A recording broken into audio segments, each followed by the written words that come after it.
Alyssa, who is 13 and from Leicester, was diagnosed with T-cell acute lymphoblastic leukemia in May last year. T-cells are supposed to be the body's guardians, seeking out and destroying threats, but for Alyssa they had become the danger and were growing out of control. Her cancer was aggressive. Chemotherapy, and then a bone marrow transplant, were unable to rid it from her body. Without the experimental medicine, the only option left would have been merely to make Alyssa as comfortable as possible. Eventually I would have passed away, said Alyssa. Her mum, Kiona, said this time last year she had been dreading Christmas, thinking this is our last with her. And then she just cried through her daughter's 13th birthday in January. What happened next would have been unthinkable just a few years ago and has been made possible by incredible advances in genetics. The team at Great Ormond Street used a technology called base editing, which was invented only 6 years ago. Bases are the language of life. The 4 types of base, adenine, A, cytosine, C, guanine, G, and thymine, T, are the building blocks of our genetic code. Just as letters in the alphabet spell out words that carry meaning, the billions of bases in our DNA spell out the instruction manual for our body.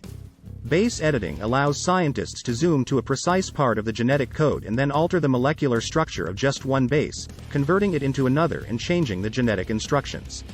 The large team of doctors and scientists used this tool to engineer a new type of T-cell that was capable of hunting down and killing Alyssa's cancerous T-cells.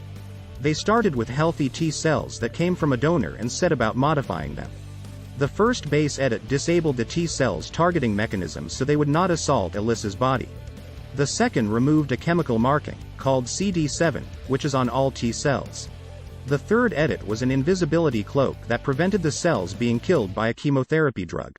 The final stage of genetic modification instructed the T-cells to go hunting for anything with the CD7 marking on it so that it would destroy every T-cell in her body, including the cancerous ones. That's why this marking has to be removed from the therapy, otherwise it would just destroy itself. If the therapy works, Alyssa's immune system, including T-cells, will be rebuilt with the second bone marrow transplant. When the idea was explained to the family, Mum Kiona was left thinking, "You can do that." It was Alyssa's decision to be the first to take the experimental therapy, which contained millions of the modified cells, in May this year. She's the first patient to be treated with this technology, said Professor Wasim Qasim, from UCL and Great Ormond Street. He said this genetic manipulation was a very fast-moving area of science, with enormous potential across a range of diseases. Alyssa was left vulnerable to infection, as the designer cells attacked both the cancerous T-cells in her body and those that protect her from disease. After a month, Alyssa was in remission and was given a second bone marrow transplant to regrow her immune system. Alyssa spent 16 weeks in hospital and couldn't see her brother, who was still going to school, in case he brought germs in. There were worries after the 3-month checkup found signs of the cancer again. But her 2 most recent investigations have been clear. You just learn to appreciate every little thing. I'm just so grateful that I'm here now, said Alyssa. It's crazy. It's just amazing I've been able to have this opportunity. I'm very thankful for it and it's going to help other children, as well, in the future. She's eyeing up Christmas, being a bridesmaid at her auntie's wedding, getting back on her bike, going back to school and just doing normal people stuff. The family hope the cancer will never return, but are already grateful for the time it has bought them. To have this extra year, this last 3 months when she's been home, has been a gift in itself, said Kiona.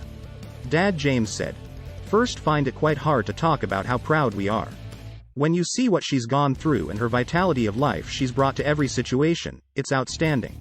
Most children with a leukemia respond to the main treatments, but it is thought that up to a dozen a year could benefit from this therapy. Alyssa is just the first of 10 people to be given the drug as part of a clinical trial."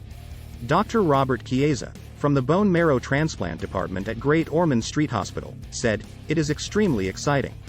Obviously, this is a new field in medicine and it's fascinating that we can redirect the immune system to fight cancer. The technology, though, only scratches the surface of what base editing could achieve."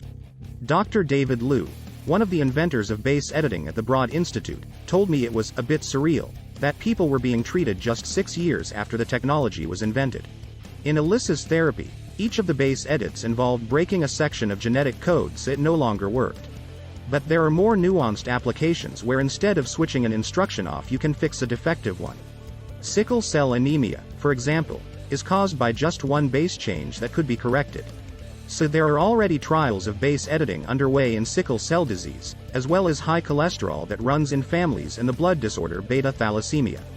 Dr. Liu said the therapeutic applications of base editing are just beginning, and it was humbling to be part of this era of therapeutic human gene editing, as science was now taking key steps towards taking control of our genomes.